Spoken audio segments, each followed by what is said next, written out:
Who goes there? Chase Brogan. What's the password? If you're a wrestling fan, you gotta subscribe to this channel. You may enter. Kayfabe Friends, the podcast you need. Ladies and gentlemen, boys and girls, welcome to Kayfabe Friends Podcast. I'm the David Difference. Oh, what a difference a Dave makes. And you know what I'm doing this year, all year? What I'm is gonna Dave it? the world, man. You gonna Dave the world? One day at a time. One man. day at a time. 2024 to 2025. Yes, sir. My Kayfabe Kimosabi over here. Your favorite holiday, NJ holiday. And look, Dave, you did your thing. You did your thing. This episode of Kayfabe Friends, you did it. You brought in our special guest. So give us an introduction. Introduce your guest and let the people know who this man is. So we met, I want to say last year at the Cauliflower Alley convention. Started chopping it up. Retro gaming channel, tech channel on YouTube. He was doing media for Buff Bagwell. Let's go. Chase Brogan, ladies and gentlemen, give it up.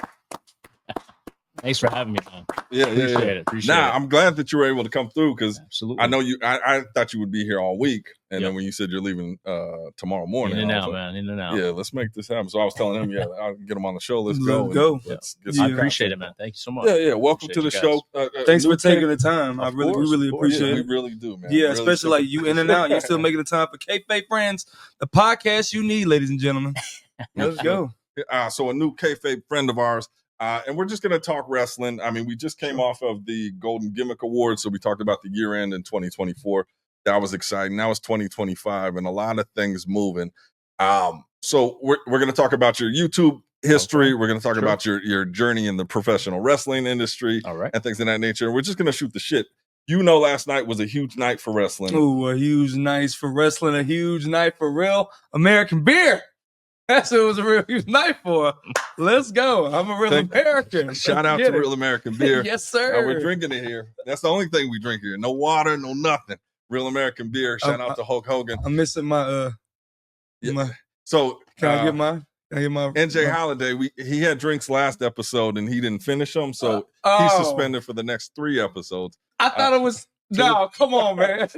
Come on. We We're need bringing to it back up. Mr. Masad, I need you to come in and that's intervene on this. Yeah. I'm glad I brought my beer over here. Yeah. It was in reach there for me. Yeah, man. Yeah, he's ready for it. So we're gonna have Netflix last night. Raw just went down. A lot of stuff to talk about on that. We're gonna unpack that. But let's talk about it. Let's get into it. You are a YouTube, let's say, specialist. Is that specialist or YouTuber? I guess would Man, be. I'm lucky. That's all I know. Okay. I'm Well- lucky, man. Yeah, to everybody out there, and I know if you're watching it, there's a lot of people that start YouTube channels. We just started a YouTube channel. We're learning a lot. You've been in the game for a while, so if you want some tips that could help you grow your channel and could help you reach the next level, this is the guy to talk to. We want to tap into that, man. Sure. How did you get started, like doing YouTube? So I started end of 2020. I mean, yeah, I think 2020, man. We were at home. We weren't doing much of anything. Right. So I got into trying to figure out how to fill my time, and I started gaming from home, but trying to do it, affordably because we were all on limited income back then. So I got into this thing called Retro Pi, and it was these Raspberry Pi, tiny little computers, and I started trying to figure out how to turn this into a game console. Mhm. And as I'd figure out little things, I was like, there's other people out there going through the same headache that I'm going through. Okay. Let me film this. Let me make some tutorial videos. And I would just put out little tutorial videos. No thought about becoming a YouTuber or anything like that. And it just kind of, I think everybody else was doing the same thing I was. So it started to get bigger and bigger. Next thing I knew, I had like 6,000 subscribers, and I'm starting to make money from this stuff, Now that's beautiful. Perfect time have you to heard do of it. Gaming Pie? Oh, no, it's my first time. Okay. Yeah. So, and obviously that's some gamer device. I don't. Tech, not a tech guy at all. It's basically it's a software that enables you to. The cool thing about it is this little thing. It used to cost $55. Then of course COVID happened, chip shortages, went up to like $250. Okay. So at the time it was affordable, but you could play like PS2 games on there. You play like N64 games on there. So you could download all these ROMs, put it on this thing, and you have a console that, as kids, we would have spent a fortune on. Gotcha. What's the term we grew up on? Jailbroken? Is that jailbroken? Yeah, that's what we would call the term. Jailbroken Something console. Like that. Yeah. Well, it was like a bunch of games on one. You know what I'm saying? Right. To let you that one. That was the thing. Yeah. Okay. So you got into that. So were you like had any media background, or were you a camera guy or personality, or not really? No. And just kind of said, all right, let me. One thing led to another. I wasn't even on camera for most of these. It was me shooting on a phone in front of me, and it was just my hands, showing people how to do this. And then I started screen capturing the software side of it. Okay. But it was always just audio, in terms of my involvement personally. But that was the perfect time to do it, as far as like during the pandemic, because like everybody's means for like entertainment was just in the house, on the phone, on that Wi-Fi, on the internet, and then you were the man supplying that content for them to that knowledge, to watch. So they could do what I was doing. Exactly. Yeah. That was the perfect time. Yeah, good stuff. During COVID, I collected unemployment and I didn't do shit. Same. Like I looked at the amount of time I wasted during COVID. Like I was living the dream. Yeah. That shit was crazy. Looking I was back, like, I could have done this, that. Mm-hmm.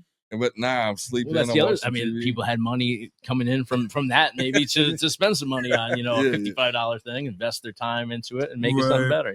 Yeah, let's talk about growth. I mean, obviously, so you've been at it about 4 years now. No, 5 years going on. Yeah. So a little over 4 right now, because it was end of 2020. So going on to the 5th year. Yeah. Okay, and I noticed so I've had several channels. Like I started my first channel when YouTube first started, and that thing was going. And I got ahead of myself. I started going to the club and meeting women, and like, I'm the guy. So you're monetized.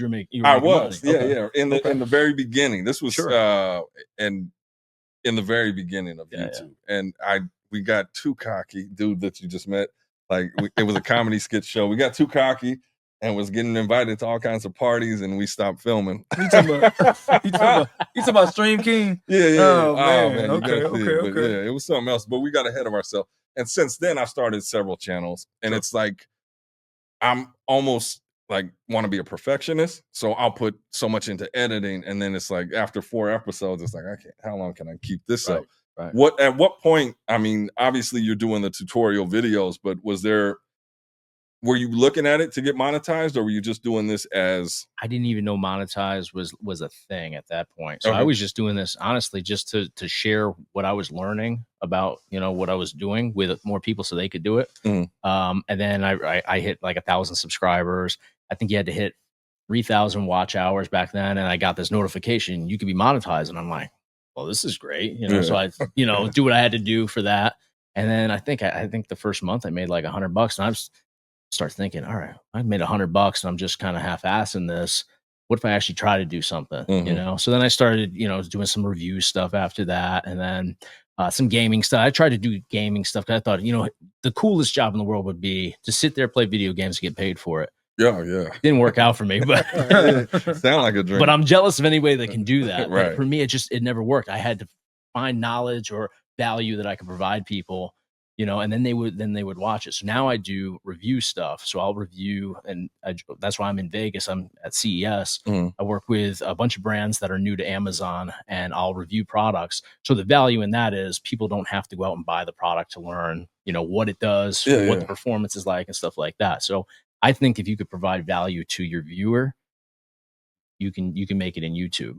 Yeah, and I think and just kind of the journey we're on now is pausing and enjoying the journey. Number one, not rushing, but like every subscriber counts. Oh yeah. And it's like, what did we do different this episode? And like learning, not having to be perfect, right? Right. And then to grow. I think that's the thing is people get discouraged so quick. I used to send it to all my friends and all my family, and they don't even watch the shit I talk about. Yeah. And then if they didn't comment, I get pissed off. Right. But it's like but it works against you with that because you're sending your content to people that really don't want it. Right. They'll glance at it to to make you happy. But so you'll get a view, but you'll get a drop off with your viewership. So they click and they're out the door. So you got your view. But YouTube looks at it as the whole package. Did they click it? Yes. Okay. Did they watch it for an extended period of time? No. And if not, that's not going to help you anyway. I've learned that. I used to go and just let it play and loop. Yeah. Forever. Like, man, I've tried to figure out every way that we could grow it, but you would need like a million computers doing the same thing, but then they track your IP address. Right. So there's no shortcuts. There's no win in that. Especially if you're monetized, because now they're paying you for all that too. So, and they've got it figured out. No, that makes sense. So now, I mean, obviously, I think, especially the younger generation now, everybody wants to be a YouTuber. Yeah. What is that experience like going from, like, at what point did you quit the job and say, this is full time? And is it just something that you're completely passionate about? I am completely passionate about it. I love it, but it's the challenge that I have is it is to keep it fun, because anything that you enjoy, if you do it a million times over year after year, and now I'm 4 years in, it loses that charm. It loses that little sparkle. So you have to find new ways, and that's where wrestling came into it for me. I wanted to challenge myself a little bit more. I'm making good money on my channel, but I want to do something else, something I'm passionate about. So that kept it more fun for me. So now I can kind of pull my time between two different channels rather than just one, and it's completely different channels too. Yeah, but I think knowing the algorithms, how YouTube works, like kind of the process helps in that. And sure, I mean, it kind of takes us to how we met. Like now you're doing stuff with Marcus, Buff Bagwell, Buff the stuff, Buff the stuff. The stuff. So you are running Marcus Bagwell YouTube channel. You started that off. How did this come about? So I had my channel, and part of making it fun for me was I would do a live stream every week, and we already established that I couldn't play games because nobody wanted to watch me, get murdered in these games. So I started grabbing friends and pulling people together, and we'll do an hour or 2 hour live stream just talking. We ended up talking about wrestling a lot. And at that time when I was doing this and trying to grow it and find what works and what doesn't work with that, a buddy of mine had just interviewed Buff Bagwell. Okay. And I grew up huge wrestling fan, but NWO, I mean, that's the top for me. There you go. For life, man. For life, baby. Exactly. So got in touch with him. We hit it off, and we ended up talking for maybe 6 weeks before he came on as a guest for my live stream. Okay. And in that time, I was like, dude, I first off realized that he's not who he was for the last 20 years. Mm-hmm. He very publicly battled addiction. And he turned his life around. He's been today, I think, almost 2.5 years sober. So just conversing with him, I realized he's not, what his image has been for the last 20 plus years. So I started talking to him, got some stories out before we even sat down together and hit record. And I was like, dude, you need a YouTube channel. And at the time, I'm just saying it like I would say it to you, like I would say it to anybody. I wasn't trying to position for a job. I was just, dude, get on YouTube. And, he would ask me questions. He always wanted to have a YouTube channel or a podcast. These older guys, what they call everything's a podcast, whether it's YouTube or not. So we got to talking. I gave him some pointers. We ended up doing the little segment. And then, continued to talk after that. Meanwhile, he's going through surgeries and stuff. So it took a while, but at one point I said, listen, I can help you with this. And then it turned into, let's just be partners on this and see what happens. So it's been, a few months of that. We started in August filming. I think we launched the channel sometime in August, and then we were monetized within like 3 weeks. So, well, hats off. Congrats. Cheers. Luck, man. Cheers to that. There you go. And then this guy. I'm on suspension, so I'm making the most of it. Cheers to that. Yeah, so that's got to be so. Like when we met at CAC, you guys you just said a couple of episodes were up, but the watch numbers were up. I think we only had like 2 videos at that time. Yeah, and it's crazy, like the amount of stories, right, that I'm sure that he has. And what is your filming process like that you guys are going through? So right now, I'm in Connecticut. He's in Atlanta, Georgia. So what we started doing was I went down there. I would stay at an Airbnb. We would film, a couple videos. So I'd come up with these concepts, and it's trial and error. You don't know.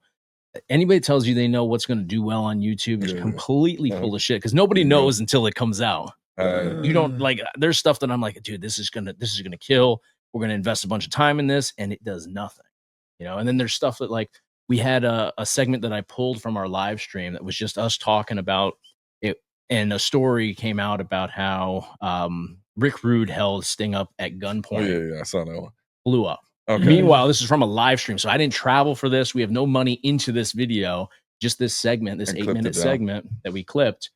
went, somewhat viral. So you never know. But I would come up with concepts. We would, I'd go down to Atlanta. We'd film there for a couple of days. I'd come back with all this footage, and then, I have to edit it and chop it all up and figure it out. So are you the one doing the editing? I am. Yeah. Okay. And that's a challenge too. You mentioned that before. It's tough to know how much time to invest in this when you don't know the result. Is this video going to make 50 cents or is this going to make $500? Yeah. You have no idea. And it's usually the ones that you spend the least amount of time on. That's like, always. Like, like some of the reels that we do. Yeah. It's like, this is going to be that one. Don't hit. Speaking of that, it's like, for us, it's like, we don't really think of what's going to make a lot of views or something like that. Sure. We just get in front of the camera, let's record. But like you said, it's hit or miss on any kind of random video. This guy last night just put out a video last night of Jey Uso and Travis Scott and their entrance of that Netflix. Yep. And then he added a nice little cloud effect to it. Like, as if Jey Uso was up there smoking with Travis Scott. Overnight blew up on TikTok and Instagram. I think that thing got at least over 500 likes. And it's crazy. You know what I'm saying? It was like the reels before that. YouTube kept, or the shorts, YouTube kept saying, ain't doing so well. I was like, was it short? Yeah. So shorts, it started moving on both, I guess, YouTube the shorts can blow up a channel. Yeah. I've been seeing that lately, especially with like our wrestling account with Coach Ring. Instead of like, say, uploading our full length matches, I've been uploading shorts of like a post-match interview, pre-match interview, clips from when they was on here on the podcast with us. Sure. And they'll just blow up and they'll give you like 25 subscribers. Just the short. It's great because it helps the growth. But and that's one of those cases, if you do it for the money, you're going to be kicking yourself because there's the money. So I have a viral video that I did. I went to a concert, and whatever happened, I don't know exactly what it was, but my ticket didn't work. Okay. So I think it was through StubHub, and I think that they sold 2 of the same ticket. So when you go to a concert, you have the front row, but then you have that little space between, and like you'll see people with cameras and stuff taking pictures. Yeah. They sat me there. Okay. And it was Johnny Depp with Hollywood Vampires, and this is right after the whole, the court thing and everything, Amber Heard, all that stuff. So I took a couple videos at the concert. They went. One of them was like 8.8 million. Oh, so I monetized it with shorts and everything, but $8.1 million has made me about $500, which sounds great. It's great because it was just a quick clip. Pop it up, but 8.8 million. Yeah. If you look at the translation on that, so that is crazy. What is that feeling like? I mean, now it's like when that Sting hit, like, so we did the Sting interview. Yeah, I was right. I don't know if you saw me, but I was like right behind you when you were doing that interview. I saw on the photo, but we sat on it. We were like, we got to start this podcast, this and that. And I was like, I got that Sting, and he was like, let me just. But that's the only interview he's done all year. That's why I was like, anything with Sting has really been blowing up. Like you said, the story about y'all was talking about Rick Rude holding up Sting, and then him doing his interview with Sting, both blowing up. So we like to take this time to say, thank you, Stinger. Thank you, Stinger. Thank you, Stinger, for making us some made men. Appreciate you. Yeah. So that was interesting. So on that, I mean, then you're chasing like, how do I get more views? How do I get more views? Like when you start hitting consistently like 100,000 views or, 40,000, 50,000, is it just on to the next one? Is that your... Well, I don't consistently hit that, unfortunately, but it's like, I feel like if I put out 10 videos, 5 of them do well, and the other 5 I learned from. All right, that didn't work so well, so we'll adjust this, or this did work, so maybe we'll try to figure that out. And you have to absorb the data that YouTube provides. Yes, you do. But they also don't give you all the data. So just today, I went on YouTube and we did a video. I did a short of the Japanese NWO. So I was like, I had, in this one of these situations, I had 10 videos that I was scheduling for the week, and this one was like at the bottom of my list. I thought it was going to be the 10 out of 10, doesn't perform, doesn't do anything. And for whatever reason, it had 18,000 views in 24 hours. And I'm like, all right, why? Maybe I tapped into the Japanese market. So I go through the analytics and all that, and you can trace what demographic is watching it.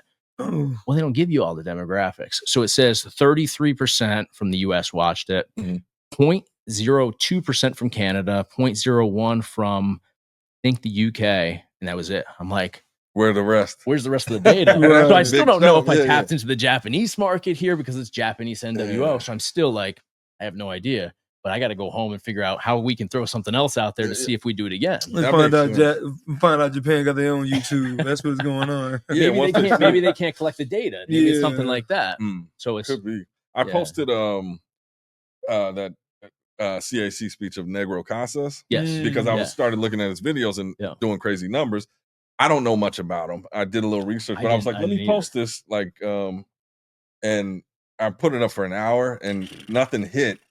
And I panicked and deleted it. I was like, is this going to ruin our trip? But you never, probably was it a short or full length? Nah, it was like 5 minutes. I mean, now, it's, now it's a full length. Yeah. It's funny, man. Like sometimes and going to CAC, right? Or excuse me, CES right now. Mm-hmm. I'm meeting with these brands and I'm like, oh, I did a video for you like 6 months ago. And I'm thinking like, I don't think it did well. And I'll go back and it's at like 10,000 views. But I know back then it did like 250 and I was embarrassed by it. So you never know, like something will happen with the algorithm and it'll boost randomly. So it's tough to when you're looking at it and you're like, shit, I'm kind of embarrassed by these low numbers on this one, but you never know what's going to happen if you just sit on it for a while. So, well, a funny story before we get into all this wrestling talk here. And obviously, if you're out there, if you're watching YouTube, it's interesting stuff to me because you want to grow. But I say one of the biggest things is just enjoy the journey. I did a science fair project video for my son. Where he was doing a potato clock. I did one of those too. Yeah. So I did this video back in the day and just uploaded it back in on YouTube so we could show it at a school.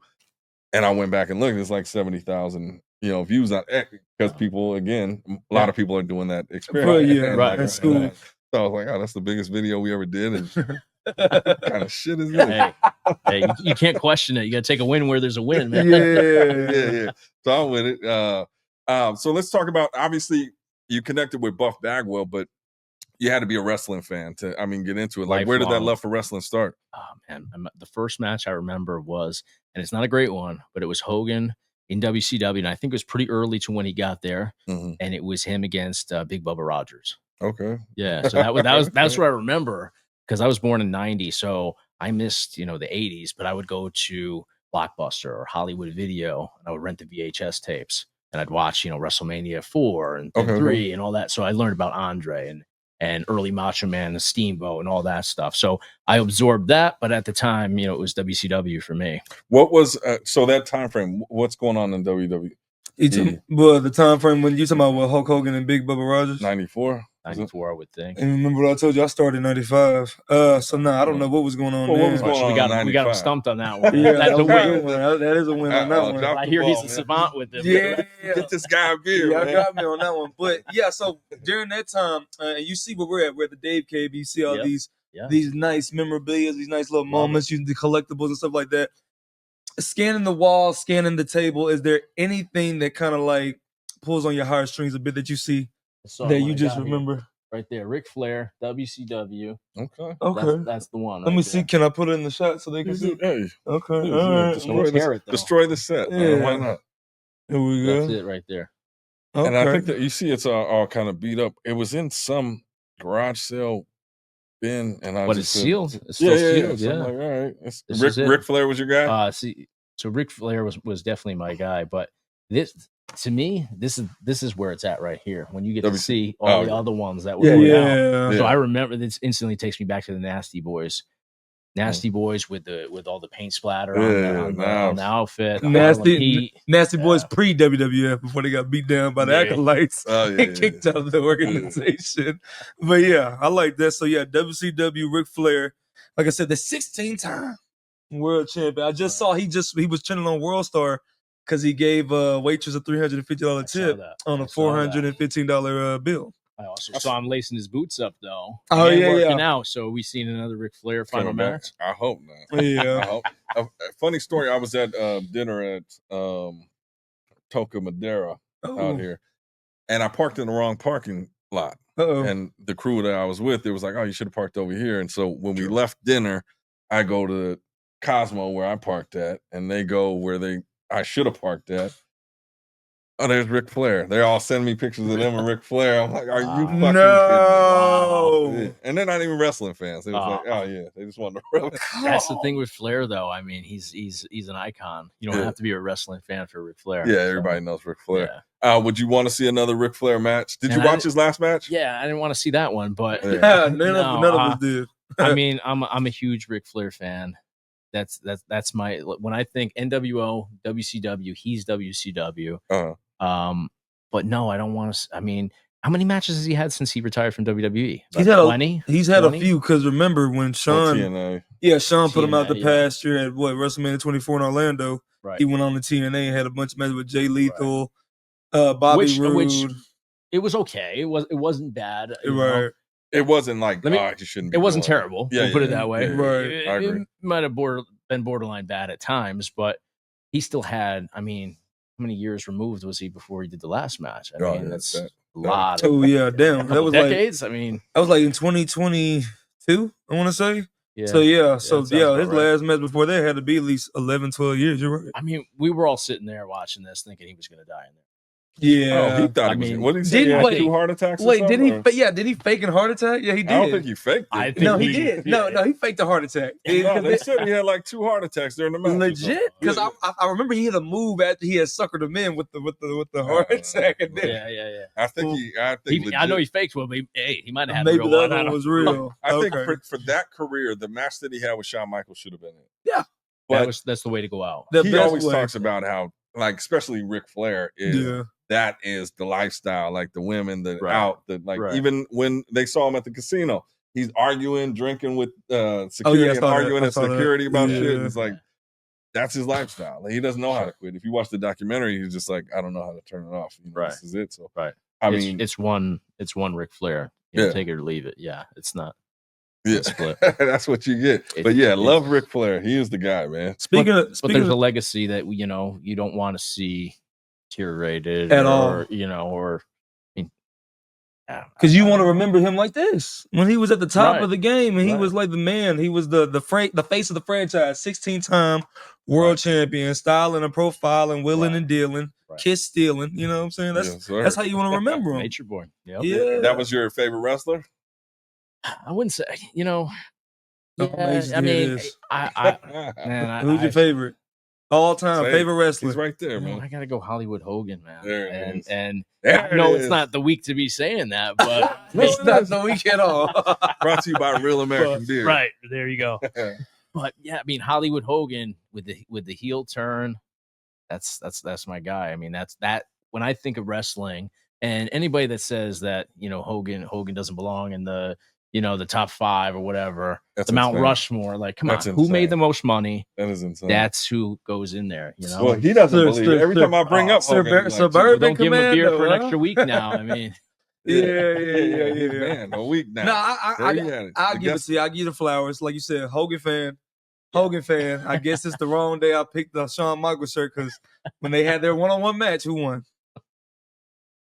Hulk Hogan. So I'll give it to Hulk Hogan. I'll give him his flowers today. For that one match? For that one reason. Not that match, for that one reason.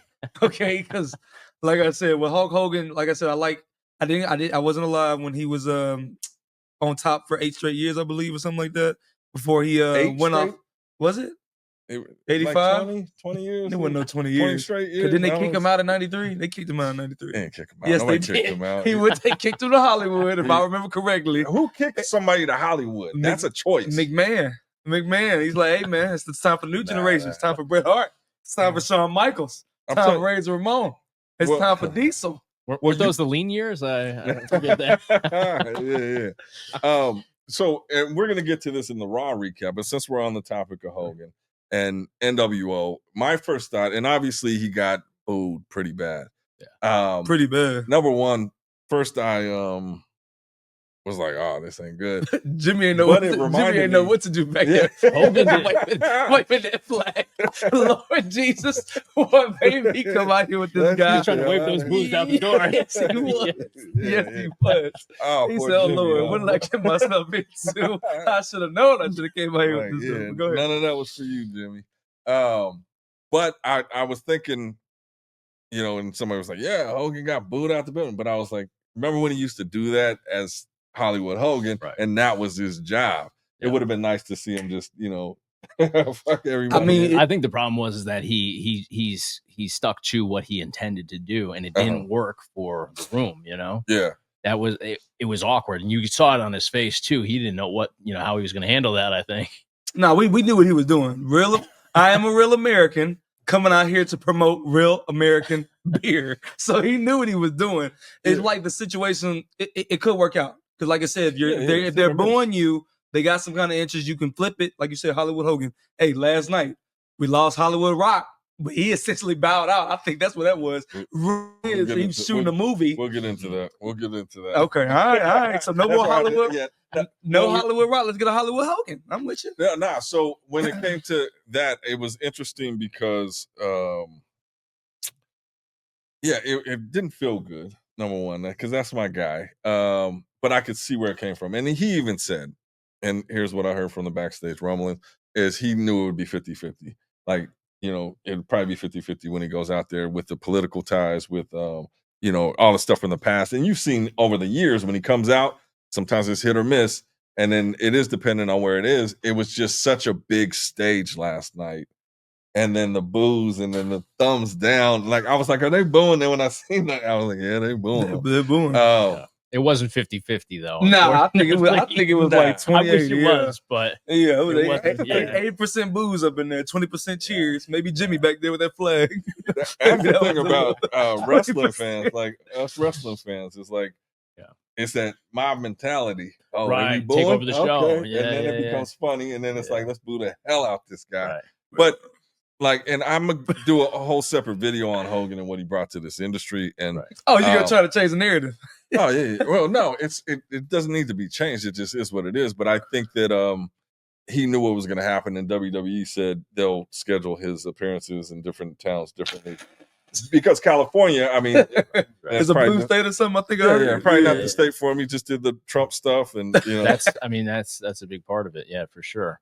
But you know that when you pick a side publicly and you go on that stage and you tear the shirt and you do that the whole thing, you know what you're signing up for, and But what do you say about the fans that are saying it wasn't based off of political views on why they booed him? Because keep in mind, Undertaker came out there right before him, and then now I know he addressed his public views the same as Hogan's, and they didn't boo him; he got cheered. So what do you think? He rode a motorcycle in. He didn't stop and like give him that pause to do it. But I still don't think that Undertaker's that outspoken. Hogan is a polarizing figure. Right. You love him or you hate him, but like he makes you feel some kind of way. So it's like, no, I'm not feeling this guy. And then once one person goes, who's gonna boo Undertaker? Well, his character wouldn't allow him to be outspoken for years. But he didn't do interviews. He couldn't. Decades, right? Yeah, but you see now since 2020, you know what I'm saying? When you blew up on YouTube and then the cinematic matches, he went out in that manner. And then he transformed into the podcast space, and now he's blowing up with the 6 Feet podcast. Shout out to them. Now he's a little bit outspoken. He's a little bit outspoken. But I don't think Undertaker will ever get booed unless he pulls a Chris Benoit. Then he might get booed. Don't do that. That'd be extreme. Undertaker has been clean for so long and so iconic, and so like, okay, we can. I don't even think people think that. I know people brought up the contrast to the two, but again, Hogan ripping the shirt off Trump. You're trying to kill my man. Well, I think society, though, I mean, we pick and choose who we're going to stand by and allow stuff from, but Hogan has other elements at play here. There's the racist, remarks, which are 10 years old. Allegedly. I would never want my daughter to date a black man. You heard the recording allegedly. Too. Don't do that. Allegedly. Okay. Go ahead. Just say that. Wasn't it audio and video though? It was. Allegedly. And I'm a Hogan fan, but I mean, let's call it what it is. I can only imagine how Hogan was when his daughter was in that music video with Paul Wall. Ain't know nothing about us. So if anybody in this room was to say that they didn't say some wild shit behind closed doors, we'd all be lying, because I know, like, we get to cutting up and just saying some stuff, and even if you're pissed at some point, do you really mean it? Now, I understood, like, I was like, yeah, I get how you could say that, but also, I would just leave it. You're in the privacy. You just got through smashing. You're in this comfortable spot. You're chilling. Okay, Dave, I got you. We know. Hogan knows best. I got you. Let me sum it up with this. Is I grew up like I said, Hogan was a superhero, larger than life. No social media. You don't know any behind the scenes. All you know is this guy that comes out. The character. Does crazy stuff. Yeah. The next generation that saw the videos and saw this and that, their internet, they know behind the scenes. So they know Terry. as well as they know Hulk Hogan, who was like, oh, that older guy that used to do something, back do the leg drop back in the 80s.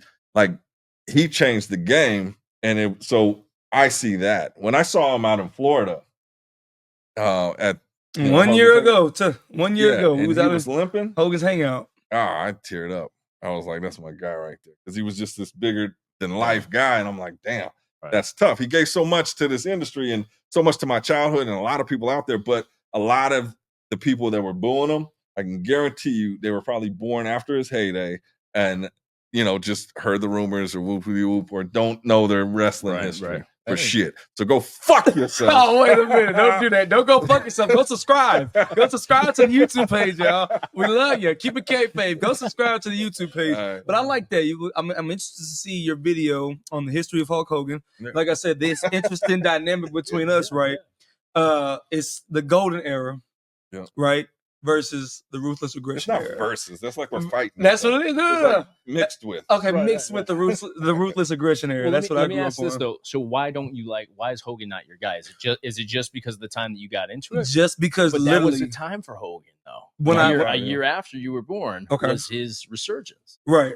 So basically, when I was able to, you just gave us your first match when you started, right? Sure. So I remember the first piece of content that got me into wrestling was an advertisement commercial. Okay. And I was an advertisement commercial, so basically like a promo for WWE. For the show. Okay. Mm-hmm. So it was I remember specifically WWE Unforgiven, 2003, and I remember I was flipping through Nickelodeon and Disney Channel and Cartoon Network, and I went from Lloyd in Space to MTV to VH1, and then I got on the USA Network, and the promo was showing Kane, this bald-headed dude, with his hairline all the way in the middle of his skull. He just got done tombstoning an old lady, and I believe now that was Linda McMahon. And then you got Shane coming out of nowhere. This other guy, giving him the coast to coast and ramming him through the limousine that Kane is hanging out of through a truck, through a semi truck, and then throwing him through a dumpster that was lit on fire. And then they were advertising an ambulance match, and then it was Triple H and Goldberg advertised to be the main event. So that had got me into it, and then I tuned into SmackDown, and then the rest is history. Well, that'll suck you in right there. That's a lot to take in. And how old are you at this time? So I had to be... Yeah, you were just born. 2003? So 8? Oh, 2003. So you were 6 or 4. Yeah, I was 6 or 5, yeah. Because I remember, like you said, Blockbuster, the first wrestling game I ever played, and I rented off the shelves at Blockbuster. SmackDown, shut your mouth. PlayStation 2. If you haven't played it, go play it. One of the best games of all time. You playing? You good on retro wrestling games? Don't you have an arcade? Yeah, so I have a arcade. I have a custom one being built right now for the new studio that I've put together. And I haven't talked about this, but it's going to be exclusive. WCW versus NWO. Custom wrap and everything, so it's pretty sweet. That's console, nice. I like that. I like arcade? that taste. Yeah. I like that. Yeah. What's up? Like an arcade? Arcade, yeah. Like the 64 game that they had. It's a two-player arcade cabinet. Yeah, I like that. Yeah. Is it? But it's based off of somewhat like the 64 game, WCW versus NWO, the world. Just like stylistically, I suppose. Yeah. Mm-hmm. Yeah. That's nostalgic as hell. I like it. So I do have a modified arcade 1-up, which is I like that. I've done to the WrestleMania arcade game. Yeah, so that was take my her on the shit. side. Yeah. I need that's one we're gonna have a tournament. Is there enough stuff here to build me one of those? So the arcade 1-up, I just got it was actually a Mortal Kombat 2 arcade 1-up, which I got off like offer up or something for like $200. It was used or whatever, already assembled. So I had these guys. It would be great if I remember their names, but this company online that does custom wraps, and they already have like all the sizes for everything, out there for arcade 1-up. So they just came and you slide the the vinyl onto it and stuff, and you have to kind of know what you're doing a little bit, but you know how. So you built it? I didn't build it. I just customized it. I rewrapped it basically. I got one off up back in Houston too, like you said during the pandemic. What do you call it? It's an arcade 1-up. Arcade cabinet. Yeah. Okay. Yeah. So the one I had got was the NBA Jam one, and it was like NBA Jam, shoot around, beat them up. Yeah. So all 3 games was on this already built tournament edition. And then I got that, put it in the back of my car, and then it's in the house. So I'm with you on that. I like what's that gonna cost? Because I want one. I want that. So these are 3/4 scale, so they're a little bit smaller. They line up. You're bigger than me, but if I sit on like a arcade stool, like is the right height and stuff. But okay, yeah, I have seen kids some on too, so Amazon. like for them, it's in the middle. Oh, there. yeah, Nice. So plug your the arcade thing, and if anything, let's get a promo code created. If you use promo code Kayfabe, you get 20% off your order. Let's do it. Let's go. Let's get it. What do you? He's gonna come build you one, 20% off. I'm not building anything. I don't know. Not building it. Yeah, but check out Arcade One Up. I mean, they're expensive to get them like out of the box. Then you got to put them together like IKEA. Right. The way to do it is what you did and what I did is find them, already built. Especially this time of year, right after the holidays, people get them and they're sick of them already. The kids stop playing them for a long term. And they take up space. So you can usually get them pretty cheap. They'll get rid of them. Yeah, it might be $500, $600 new. But the resale on them, it just isn't great. So like I got mine $200. $200. I didn't have to put it together or anything. $250. Yep. See, there we You go. got one. How everybody get one? Because I ain't never had one. Okay, yeah. We're talking about the cabinet. It's because we're in the Not now. the little Pac-Man. Yeah. No, because we're in the now. Yeah. You know, so they're like, I want to say they're like, where is it? 4 feet tall. Where is it? You know? See, he's sick Because of it. he- I know, life, you, you I, get know old, you, I know man. you can't hear him. He said he's lying. Oh, no, I have Where's one. yours? It's still at the crib. It's stuff on it. Keep in mind, I got like some stuff. It loses its charm. It loses quick, its charm you know? quick, but I got Well, stuff. especially the way they holding have it. them too, because they only put 3 games on there. And I think, for me, NBA Jam is one of my favorite classic games, but how many times am I going to play it? Yeah, it's good when people are coming over and like, hey right. man, let's hop on the sticks real quick. You know what I'm saying? Yeah, So, yeah. with that being said, with the games, do you have a favorite all time like wrestling game at all? Wrestling game, WCW, NWO Revenge. There you my go. favorite. Okay, then. No Mercy's a close second, but also if we're going to go like later games, PlayStation 2, SmackDown, Here Comes the Pain. My man. There It's we a good go. one. The introduction to the bra and panties match. I remember that. was that in the game? That was the first time it was ever able to That's play, and Yeah. then the elimination chamber.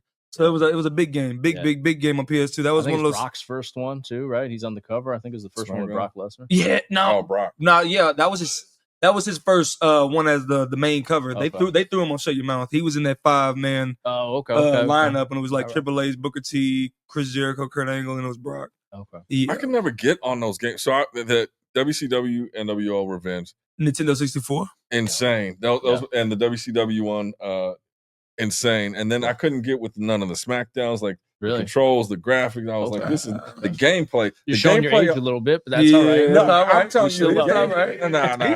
Nah. He showed his age with the Hogan. I'm telling you, the gameplay on those was just different. For real. That's fair. Go ahead. I'm sorry. The gameplay on those older games, Yeah. like it was just next level. Right, but the funny thing is, Glacier, Glacier, he of was like course. the best wrestler in there. What Like you mean? Super Oh, Kick, everybody- yeah. everybody He was a knocked cheat out. code. Right. He was a cheat Yeah, code. yeah. on No, that. he wasn't a cheat code. Glacier. Yeah. WCW. If you know how to All you play had with do him, was super kick. My little brother used to always just be Glacier. I'm like, Glacier. Super kick, I'm dead. that's Yeah, that's Yeah. the definition of a cheat code. It's a hack. Yeah. But All with that, yeah, like those were the times where you didn't have to worry about social media. You just had the boys come over on the bikes, have the tournament on the games, and then like, you know what I'm saying, the winner of that is the one that's talking smack, and then maybe keeps the game. You know what I'm saying? That's how it was in my household. back Keeps the then. game? Keeps the game. If your Okay. homeboy brought it and you beat everybody in the tournament, he'll let you That's keep yours. it's just yours. It's just yours for the rest of the month until you come back and beat me. I like And that. then that's until the mom comes knocking on the door. Hey, your son took my son's game. And then you got to give it back. But yeah, I remember that. Winner like takes you all. I robbed. like that. I like Winner that. takes. Oh, yeah. Yeah, so let's talk about, obviously we said last night was a big night. We talked a little bit about some of the mishaps and some of the controversy that happened, but Monday Night Raw, I know that you've seen some of the clips, but you got Seen the some of overall it. feel of it. Yep. First off, like coming in Monday Night Raw on Netflix, watched worldwide. Huge. 80% of the globe. Before we get into the action, what was your thoughts on the presentation of like the arena, the fan, the cameras? Yeah, there's a spectacle of it. Yeah, I feel like they did an outstanding job with the production. A lot of the drone shows that they had going on with Yeah. Rhea Ripley, the logo, the belt, John Cena, and then the mini drone that they had flying through the Intuit Dome. You know what I'm saying? It was insane. That man. was dope with the power of the production. And then, like I said, the commentary and the shots that they had, and then the fans' interaction. So the production was good. Like I said, it was just as far as a lot of pointless segments. We found out a lot of stuff was scrapped for a real American promo. Let's not. let that go. No, I mean, He was scrapped? His match got scrapped. Yes, it did. Was he there? He was there. Okay, tell me what you heard, because his match got scrapped due to time constraints. Because you don't make shit up. Who's your source? He sounds angry. The Hogan fan over here. The source is Fightful, Sean Sapp. And he said that they scrapped it. I thought he was coming out, but they advertised him making a debut on the Raw Netflix show in California, but he got scrapped. He wasn't the only one. They had to scrap Logan Paul, him doing something in the ring. They had to scrap Dakota Kai and Laura Valkyrie. The inaugural Women's Intercontinental Championship was going to be crowned at Raw on Netflix. That got scrapped to move to next week. So it's a lot of things. Because like I said, the Rock thing. That was an hour segment. That first segment was the with Rock the match thing. and everything. Mm-hmm. It got ruffled. It got changed. It got flipped. So I'm glad he was on NXT tonight. So yeah, Raw on Netflix. It was nice. I'm looking forward to how they continue from here, though. Yeah, the presentation was dope. It felt like a big event. They kept saying this is like a WrestleMania, Monday Night WrestleMania, and it felt like that. It felt special. They made it special. It looked dope. You could tell that it's definitely a game changer. On Netflix, and I saw the Netflix uploaded the WWE avatars or like profile icons. The icons, so you can have like your own specific wrestler as your icon for your profile. Ray, John Cena. On Netflix, yeah. Okay, Netflix. That's pretty dope. They got Hogan on there.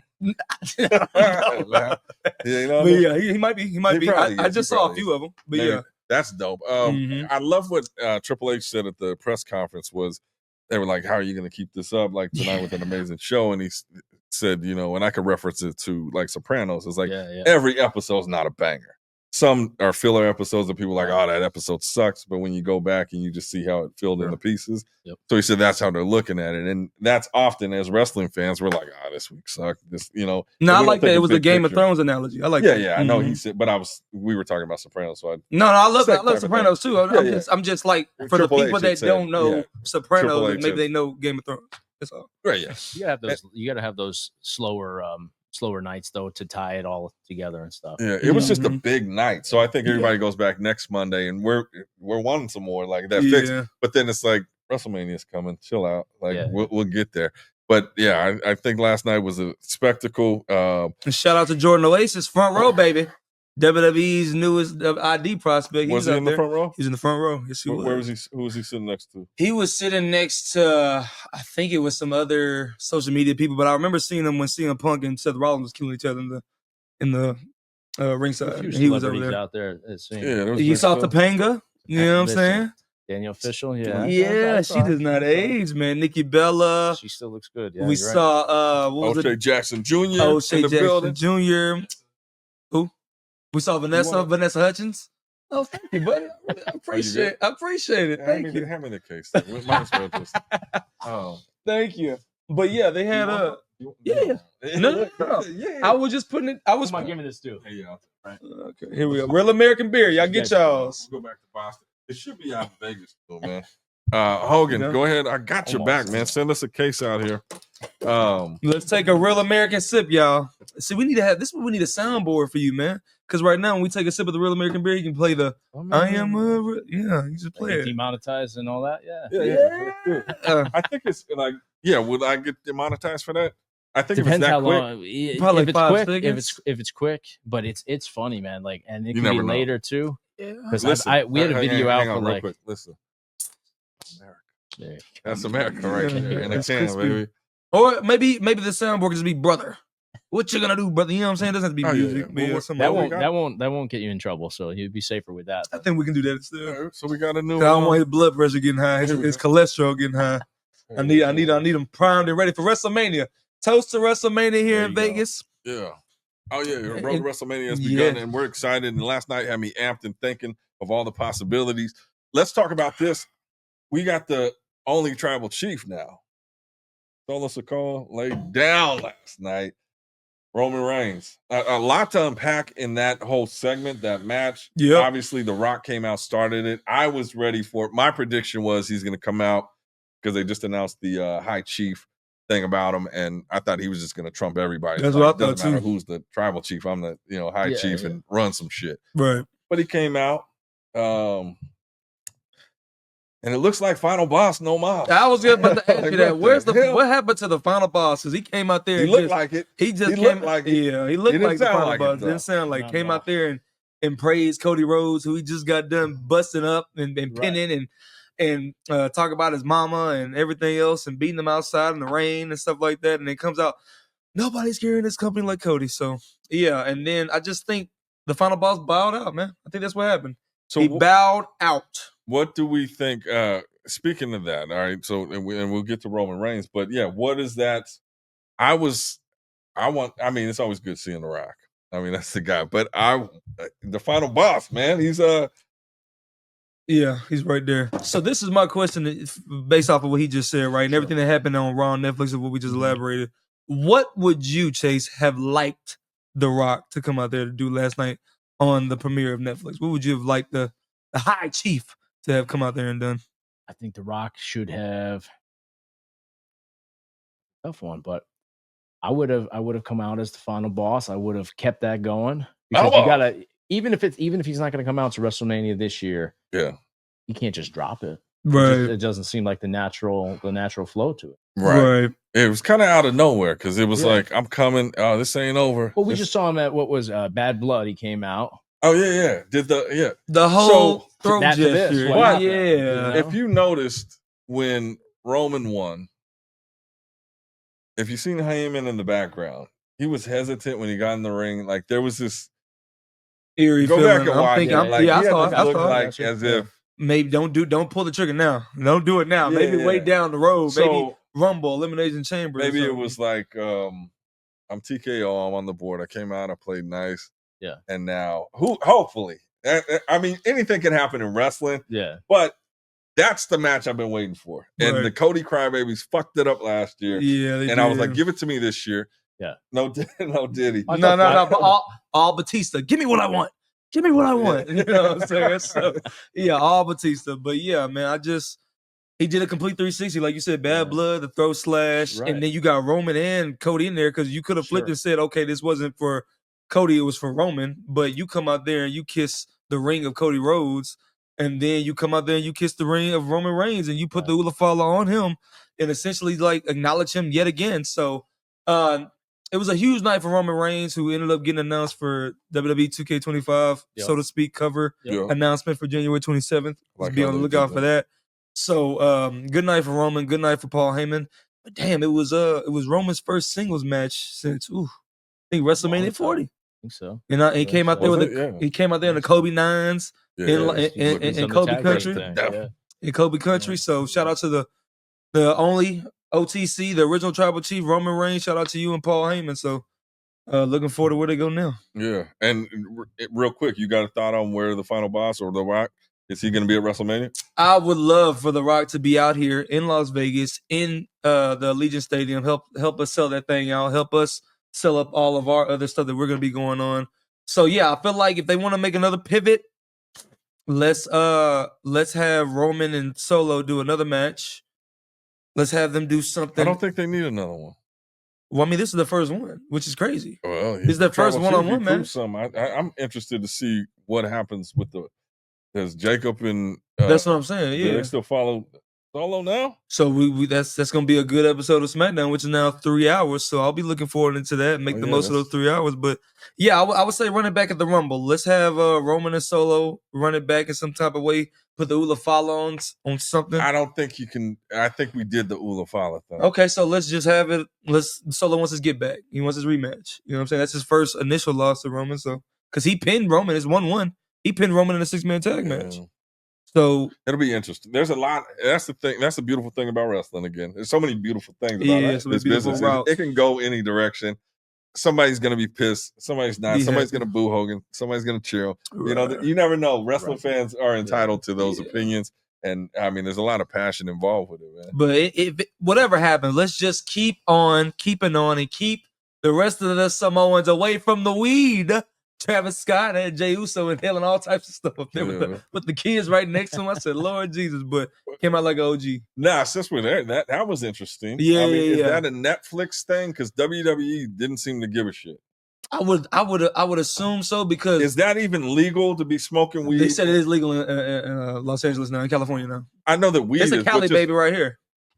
I know that weed is legal, but like you can't just Up walk in there. into a building I get what with you're a saying. public building. There's little kids and like. Right. But number one, I also ask, was that the right call for him to do? Like, who the fuck I was hoping says I'm going on Raw Netflix? Let me smoke a fucking blunt.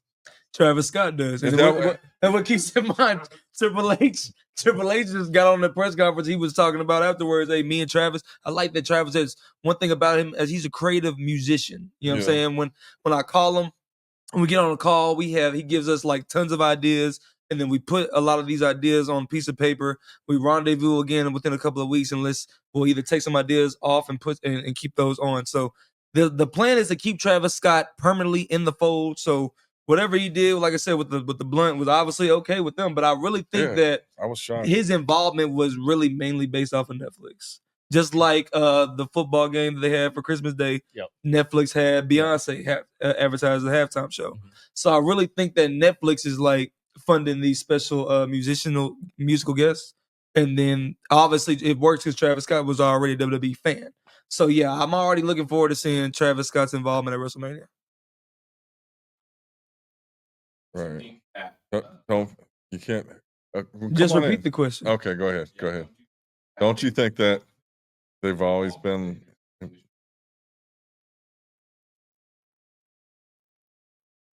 Yeah, but when it comes to Netflix for this one specifically, don't you think they were definitely on it? Wrestlers have all. What'd you say? I heard them. Hey, okay, you repeated it. That's all that matters. Okay, everybody heard. You have to fix that screen. Just pointing that out to you. Ladies and gentlemen, I want to apologize. That was very unprofessional. As you see here, we had to close the curtain due to a technical difficulty, but we're not going to let it stop the show, man. All right, we kicked everything back on, and we are back. Because we're here to Dave the world. Here to Dave the world. There's always going to be forces out there that are going to try to stop you. Like when you're Hulk Hogan and you go out there at Netflix and they try to boo you. You're going to come back stronger because you're He gonna find a way every time. a real American. He's gonna find a way every time. American. Yeah, so I thought that was with the Travis Scott. I don't think that part smoking weed was needed. It was funny. I mean, as a brand. I mean, it got funny after everybody was talking about it afterwards. But I while didn't even know. While it was live on air and I'm watching, I'm like, whoa. Yeah, I didn't. But it's Netflix. I watched that Jey Uso, and then I went back and watched it. And I was like, oh shit, he was just smoking. That was kind of. Did you? Yeah, see I saw it. I saw it first glance. I was like, wait a minute. I'm like, hold up. Yeah, I heard that comment, but I didn't know what he was talking about because I was like walking around doing something. But yeah, that's interesting. So we'll see. I guess, but obviously it's Netflix era. The era of Netflix has begun. Like, not offended, but like Jey Uso said, there was kids there. You know, he's sitting there smoking a blunt. I don't know. Right in front of him too. Yeah. So that was interesting. That's how we do it in H-Town. I'm just kidding. I guess that's Netflix. That's where we go with that. Let's talk about Rhea Ripley. Yes, sir. She got that belt back. Have you been following the product at all for the past year with Rhea and Liv? It's been going on for a year. What you think about the rivalry and the story that telling? Usually I would say it's time to move on, but it's been good. It has. It's been good. Mm-hmm. So I'm a big Ripley fan myself. I'm not mad at it. Continuing. Right. I like the era. Like I said, we SmackDown. I don't know if you saw it. Tiffany Stratton cashed in the Money in the Bank on her fellow mentor, on Nia Jax. So been in the works for a while. And the last place you thought it was an actual he got me. I'm glad. This is why I love being a wrestling fan. When you stay off your phone, you stay off social media, and you just go back and watch a broadcast live. I had no idea. So I was out all day with my honey pie. So then I went back home and I watched the back from start to finish, and then she got me. She came out there. I thought she was gonna cash in. We done seen this song and dance before, and then she knocks out Naomi with the case, and then she hands the win to Naomi. Nia Jax 1, 2, 3. Nia Jax retains. I'm like, okay, well, I mean, that was a nice teaser. Yeah. And now she won. She retained the title, and then she tells Nia to get up on the turnbuckle, and then when she hit her with that briefcase, I said, what? No. It's about time. She go catch it? She go catch it? Successfully? Because you just never know, man. Well, it's been, I mean, how many times we thought this was going to happen before? Yeah. So when she did that, right, and then Bianca got her little Hulk Hogan moment and want to get Nia on her shoulders and hit her with a KOD, kind of like what Hogan did to Andre. Nothing like that. Nothing. You're gonna compare the two? I try to give you a comment. I try to make it work. You see, I try to make it work. I try. But yeah, when she did that, and then took out Candice LeRae with that briefcase, and then hit that beautiful moonsault, and then 1, 2, 3. I was like, man, and it didn't even end the show. They didn't even end the show with that, but the moment was just so groundbreaking. It was legendary. I liked it. I got goosebumps when I watched it. Congratulations, Tiffany. So, for Rhea now crowned the champion, usher a new era on SmackDown, usher a new era on Raw. I love it.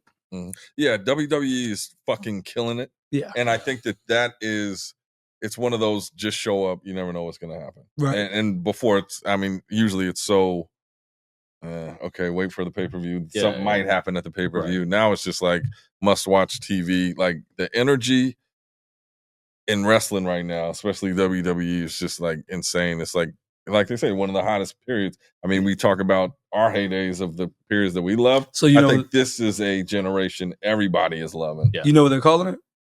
The Netflix era. No. The Renaissance era. They renaissance everybody's love for wrestling. Renaissanced? They brought it back. They brought it back. Yes, I would just whatever. They brought it back. Okay. The Renaissance era. Yeah. I heard it here. The Renaissance era. There you go. They renaissanced it. Yeah. Well, good. I think it's just. Have you been to a live show recently? Last one I went to, but maybe 6 months ago. Yeah. WWE. It was Raw. Oh, okay. Yeah. Was it out there in Connecticut or Connecticut? Yeah, Hartford. Okay. We took him to his first WrestleMania last year. Okay. You been to a Mania? I haven't been to a Mania, no. Yeah, that's a different. It's a different animal. I never really I always enjoyed having my WrestleMania watch party, making some food, chilling. That was my tradition. And then when we went out, it was like we weren't gonna go, and then we hopped out into the crowd and was out in the arena filming stuff. And was like, there's no way we can't go in this thing. Like the energy, just to feel like we got to get in there. You're hearing the announcer, you're seeing just all the fans. It's like, I got to get in there and hooked. Like we went to 2 nights and we had great seats. And it was just like this. Great seats for night 1, even better seats for night 2, which was amazing. I like how it worked out. And then as we're walking into night 2, lo and behold, Damian Priest is cashing in his damn Money in the Bank. Oh, yeah. On Drew McIntyre. That was night 2. Yeah, okay. Yeah, as we're walking to those seats, because it was like a long-ass line, it was just poetic how we're walking in, everybody's losing their mind. They're going ape shit because Damian Priest is finally cashing it in on Drew McIntyre. And then come to find out, we're watching the replay, and Punk got involved. And I was like, what the fuck? He was hurt. Yeah. He took the thing off and just started beating Drew's ass in front of his wife. It was an amazing time. It was crazy, man. If you have not been to WrestleMania, I suggest you get your ass out here for WrestleMania 41 out here in Las Vegas, man. You're coming out, yeah? Coming out. Yeah, you guys will be out here. So we definitely got to hook up and do something out here for sure. At that period. There's so much going on that week. It's going to be crazy. Yeah. Do you got an all-time favorite WrestleMania moment to you? That was just your favorite of all time? Out of all 40 of them. Been 40 now. That's tough. That's tough to narrow down. Probably, I had to go icon versus icon, Hogan and Rock. Yeah, that was huge. There it is, right there. The DVD, ladies and gentlemen. WrestleMania 18. That's a good moment. That's a good match. That was a great night in Toronto, Skydome, Canada. Yeah. Only complaint, Kevin Nash. Didn't put him in there. I mean, he came out, but he didn't have his own match. He should have had his own match. You had Scott Hall and Steve Austin. Yeah. And then you had Hogan and Rock.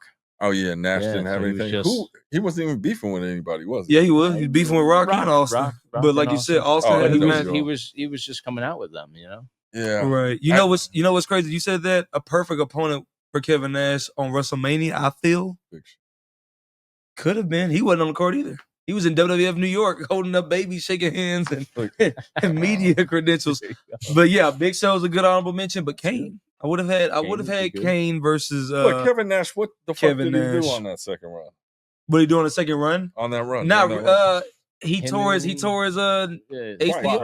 quad twice. Yeah. He tore his quad twice. But that was later. When he came in, they didn't really use him that much. It was Hall, who I think was having issues too, right?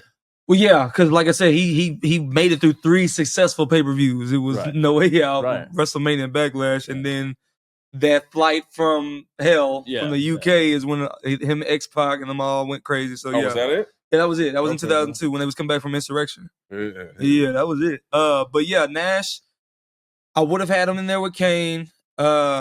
Did but good stuff with Triple H. He did good stuff with Triple H. Yeah, I was just watching that back. Right? And Shawn Michaels.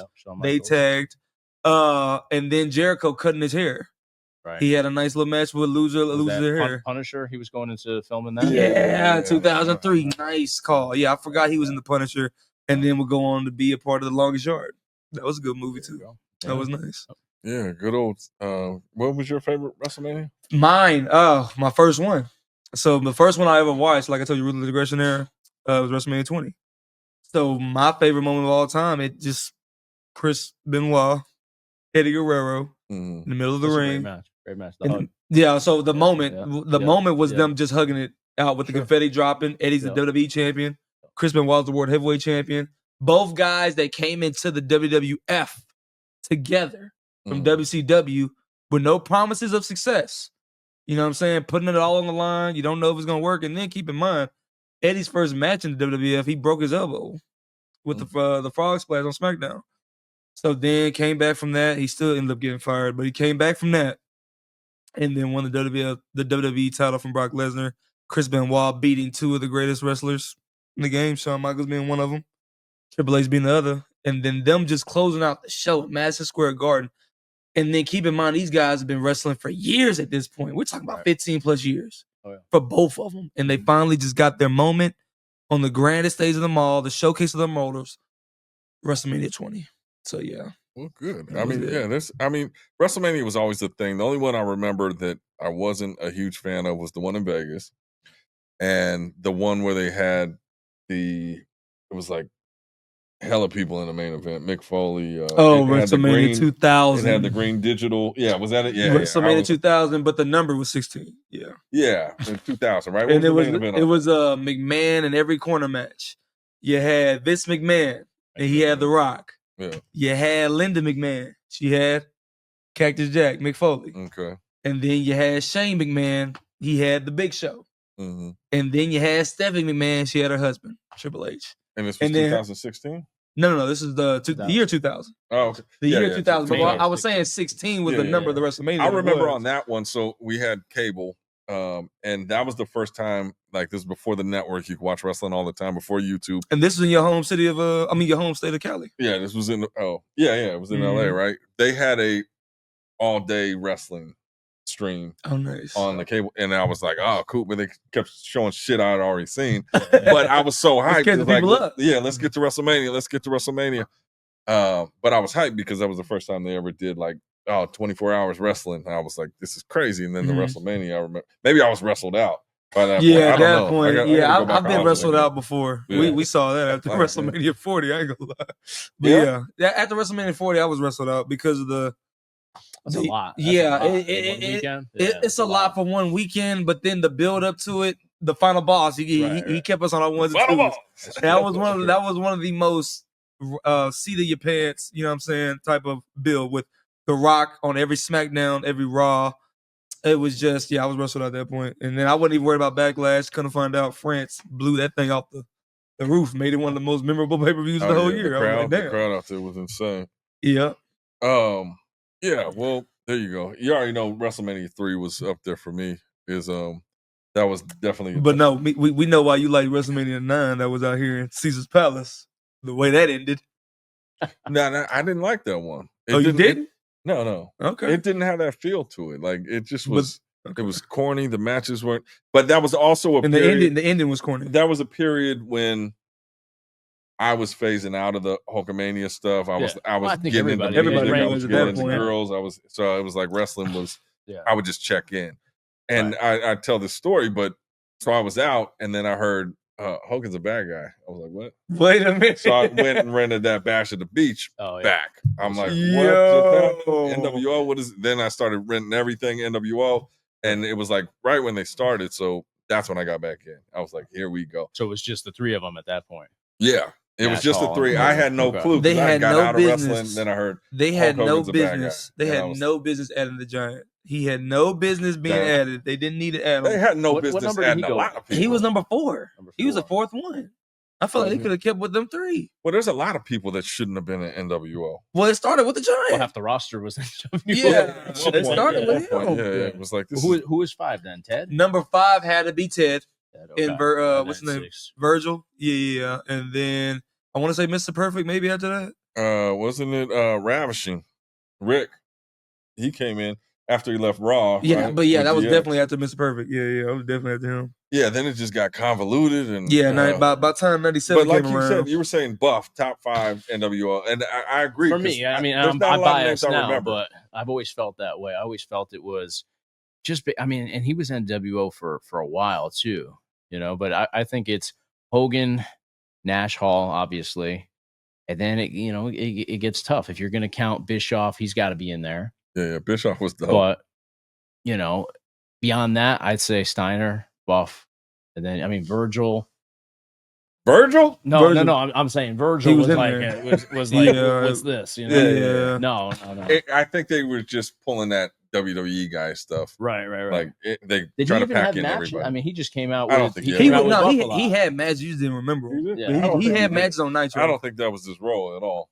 But Maybe on Thunder. to wrestle, I'm saying it was on Thunder. But he Yeah. had matches. I couldn't watch Thunder. But So no, but yeah, when it comes to wrestling, and we're all true wrestling fans, do you just have a moment in time that you remember where you remember when pro wrestling just kind of broke your heart a bit? You know what I'm saying? Like as far as it just killed your desire to watch.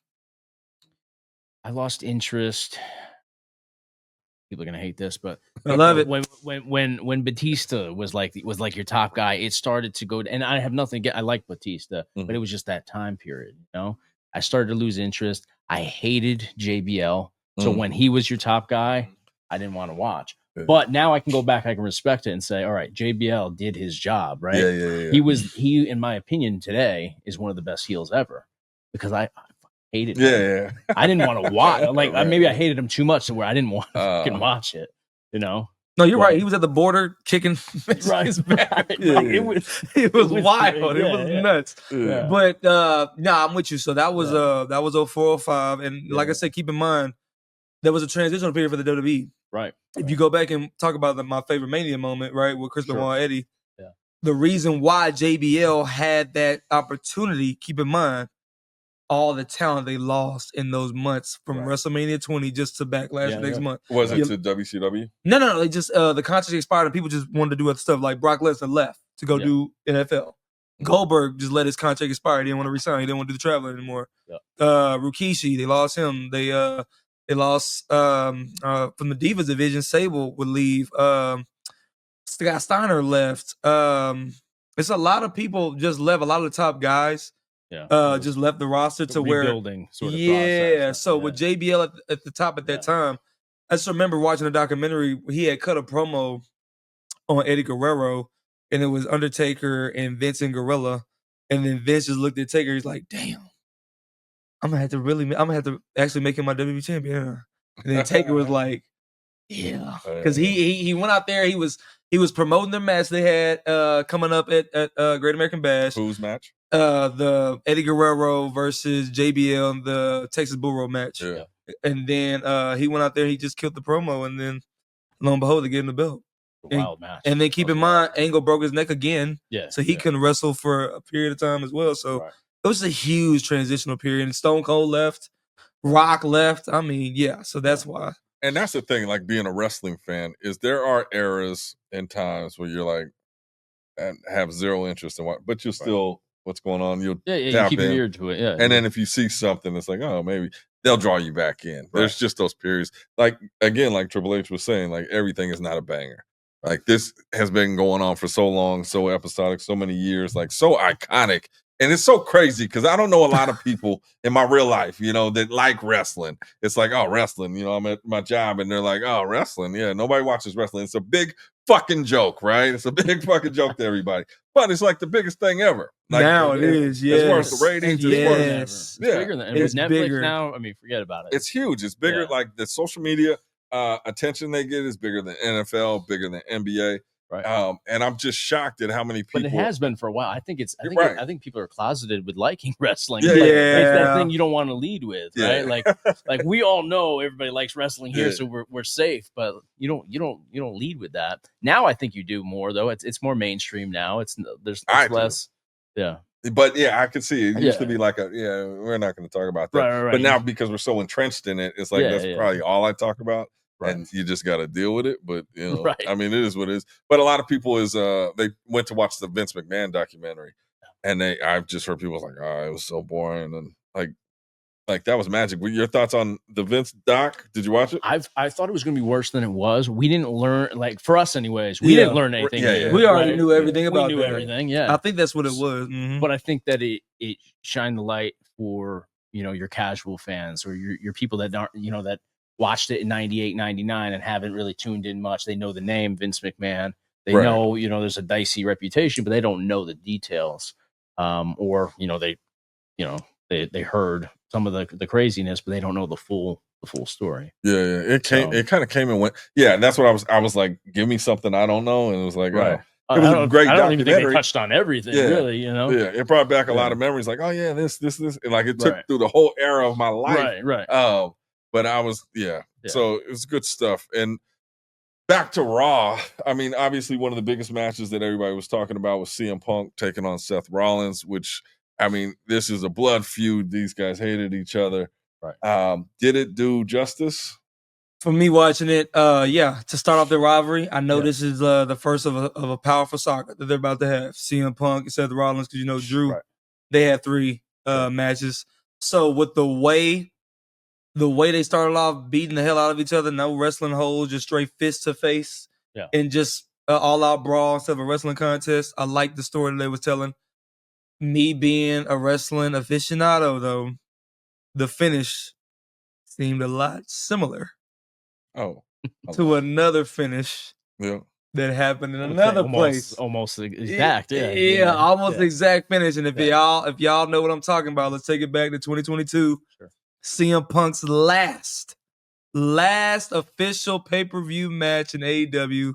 CM Punk versus Moxley, all out. And the finish was the exact same. Hit him with the GTS, hits the ropes, draws he just falls on his shoulders. Picks him up again, GTS. So it's maybe apropos. Like I said, he did it to Moxley, a Shield brethren, and then he did it to Seth Rollins, another member of the Shield. So, well, he talks about, and he talked about that in the press conference, was leaving these Easter eggs, throughout his career, and it's like some people know, some people don't, and some people that don't, they go back and watch the other stuff, and he's like, so I mean, CM Punk is he came out with that jacket that he wore in Ring of Honor. Yeah. It was pretty dope with the 3 X's. CM Punk knows what he's doing, man. What do you think? So you think it continues? I think it's going to go on for a long time. Yeah. I think we could see a year of this. Yeah. I mean, there's a lot there. You start bringing in different match types too to spice it up when it does start to, get not stale, but when it starts approaching that. I think they can make this last a long time. I mean, you've seen they've blurred the lines from reality to all of this. I mean, there's a lot there.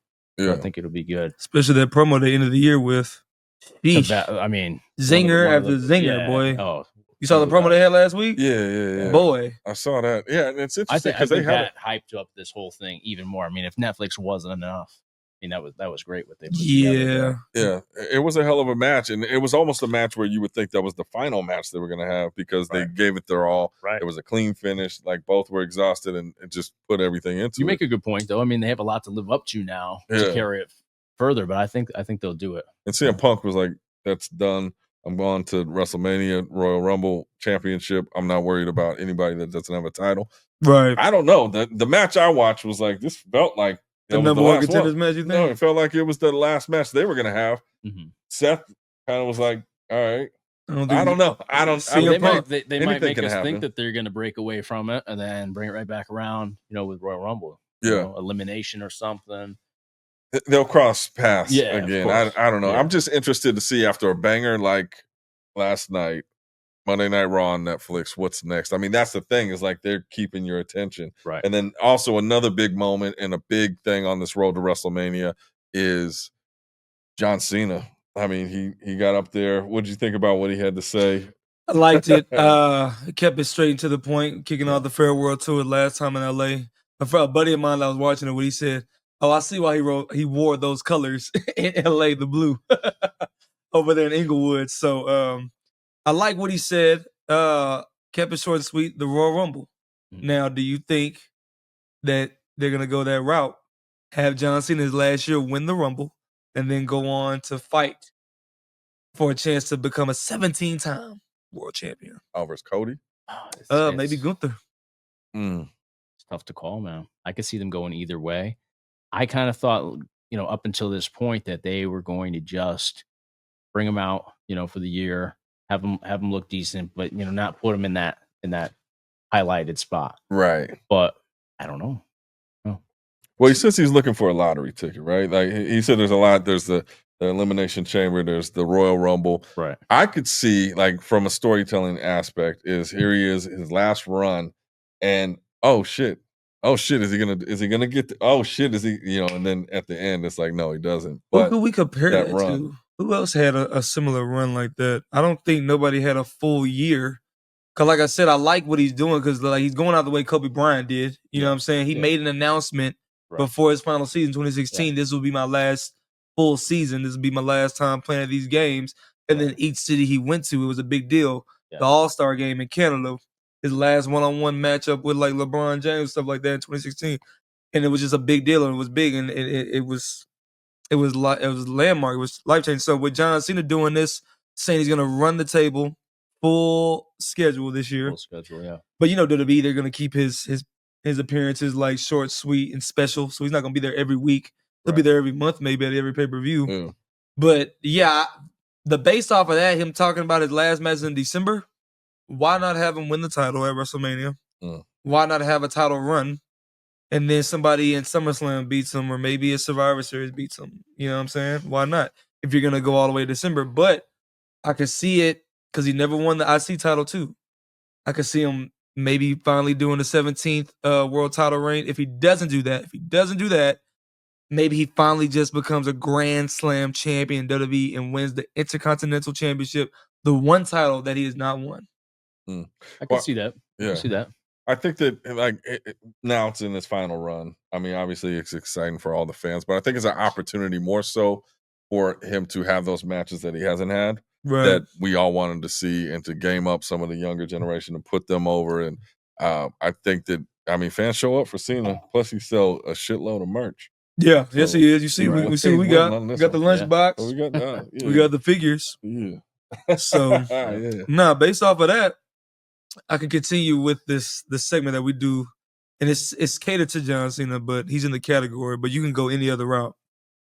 So the segment that I do with our guests is called Hot Seat with Holiday. Okay. So for this one, we can keep it nostalgia. It doesn't have to be so much of a hot seat. It can be something that really meant the most to you. Okay. You know what I'm saying? So based off of that, and we're going to take it back to your knowledge of wrestling just like ours. So which WWE title victory hit you the most? And then here are some of the categories, right? You had Mankind in 1999 when he finally beat The Rock and finally won the title. You had John Cena, WrestleMania 21, Cali baby over here in LA, when he finally beat JBL, right? Kofi Kingston, when he won the title, Kofi Mania 2019. Let's take it back to most recently, Cody Rhodes, 2024, WrestleMania 40. We was there. Cody Rhodes finally finished his story. Finish the story. Let's take it to a hardcore base, RVD in 2006. Okay. ECW all right. One Night Stand. All right. Finally cashing in the Money in the Bank, and that opportunity, he finally beat John Cena, finally became a WWE champion. That was big. Daniel Bryan, the Yes Movement at WrestleMania 30. Yep. When he finally won the title, the world title. Eddie Guerrero in 2004.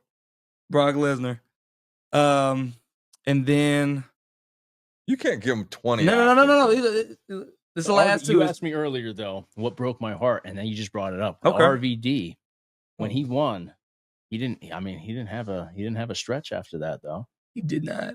And that breaks my heart. So I'm giving you that one. But But Cody Rhodes, I mean, the story, it extended beyond just the rabid fan base. You know, I mean, everybody, and of course, a little rub from The Rock didn't hurt, but everybody learned about that. If they didn't know about Cody Rhodes and Dusty and that whole thing, they found out pretty quick. And I think that just transcended. You know, that's a big one right there. So Cody Rhodes winning the title, finishing the story at WrestleMania 40. Yeah. Okay. And then the honorable mentions, Jeff Hardy in 2008. He finally won. Yep. And then CM Punk winning the WWE title and then walking out on the company in 2011. That was big. Two honorable mentions. So for me, it was CM Punk. That was it. Well, I didn't see that coming. Yeah, I don't think anybody saw it coming. Crazy. Yeah. You're announced you're going to leave the company if you win the belt, and then you actually do just that. You win the belt. Yeah. So CM Punk we all bought into that shit. Yeah. But they ended that way too quick. Like it was like 2 weeks where he was gone, and then he comes back. I thought he was gonna go, come back months later. It wasn't even 2 weeks. Was it less than that? I know he was at like some fan convention. Well, no, it was because they filmed that he was at a fan convention. It was the next day. It wasn't the next day. It wasn't the next. It was not. You're a historian. Okay, wait. So if it wasn't the next day, it was probably the next week. Next week, probably next week. That weekend he went to a convention. There you go. And I seen him in the crowd, and then they had the WWE Championship tournament, and then that's when the finals was decided. 2 belts, yeah. That's when the finals was decided. When Rey Mysterio won his matches, The Miz won his matches. Then the following week, they advertised that they were going to fight for the title, and then Rey won it, and then came out. John Cena came and pulled a real American move. What did he do? He came out there and squashed his Rey Mysterio's run. It took the title from him within like a few minutes. It happens, man. Yeah, that's kind of what he did to Yokozuna, didn't he? When you're the best of the best. Well, he was number one. He saved Bret Hart. Bret Hart got humiliated. Bret Hart got humiliated that night. Okay. So Hogan comes out, the real American he is, saves the day, sends the fans home happy. Like, right? What do you think? I think we're gonna take it. We're gonna take it back to our guest up here, the YouTube savant. So, for anybody watching and anybody that wants to build a YouTube page with your recent success, what is your keys to success to build a successful YouTube page? Oh man, there's so many elements to it. But first, I think you got to find what you know. They say if you were to write a book, you have to find what you are familiar with, right? What you're into. It's the same thing with YouTube. You got to find what you could create endless content around. And for us, it's wrestling, and the tech stuff too is a big one. But I kind of fell into that, I wouldn't say that was a great passion of mine, but I figured out how to maneuver and work that to my advantage, with that. And with tech, there's just endless stuff coming out. I mean, there's a convention, in this city right now with hundreds of thousands of people. So, but yeah, I mean, find what you love and stick to it. Do it for you. Don't do it for money, because if you're looking at dollar signs, they don't come for a very long time. You'll burn out long before a dollar comes in. So yeah. No, he's been telling me that because I'll be pushing a lot of ideas. I'm like, why don't you do it this way? Any secret tips? Anything? Any type of like advice on how to handle like the hacks? It's a hack. Any type of advice to handle the analytics when it comes to certain content, especially another wrestling fan that wants to make a wrestling YouTube channel like yourself. Sure. Oh, there's a lot to it, but everything that you can fill out on the back end of your video. So there's sections for if they ask you what language is it's in. Most people think, why do I have to put that? And they leave it blank. If there's a slot for it, they want you to fill that out. Gotcha. And it's going to help the algorithm put it where it needs to go. So any stupid question, any little check mark that it's asking for, fill everything out. Hashtags. People think hashtags are outdated. Fill it up. If you don't think it's not going to hurt you. Mm-hmm. So fill it up. Give YouTube every bit of data imaginable. Anything that they're asking of you, put it in there. It can only help, figure out your spot, in the YouTube algorithm. So I would say that's a big one. I see a lot of people just put 3 hashtags, fill it up. I fill the damn thing up until it won't let me put another character in there. Right. Because it can only help. 100%. So I think that's a big one for sure. if you create a channel, stick to, and I've struggled with this myself, stick to what you intend to do there. So, and I've deviated from that with wrestling. I have a tech channel and a gaming channel, and there's crossover there, but stick to, what YouTube knows you for. Right. And it's going to, push you in the right direction. If you confuse it, if you throw, some random thing in there, it's going to be like, where's this coming from? It doesn't know where to put it. Yeah. So stuff like that. You just have to, it gets boring that way, but then if you have something else you're passionate about, create another channel, Right. Like I can't put like I can do stuff with Buff Bagwell, and I know it's going to do, it's going to do between this range. If I do the same thing on my channel, even though I have a channel that's 5 times bigger right now, I'm not going to do a fraction of that because that's not my space. Yeah. So stay in your lane. Stay in your lane. Yeah. Now, I think that's good. And not only algorithm, but like for consumers that are watching your stuff. It's like, what are we getting this week? Like, what the hell is he talking about this week? Right. Yeah. If you put out a video and the majority of people click it and they're out the door, that's not going to help you. Yeah. It could be the best content in the world, but if it doesn't, align with your audience, it's not going to work. Yeah.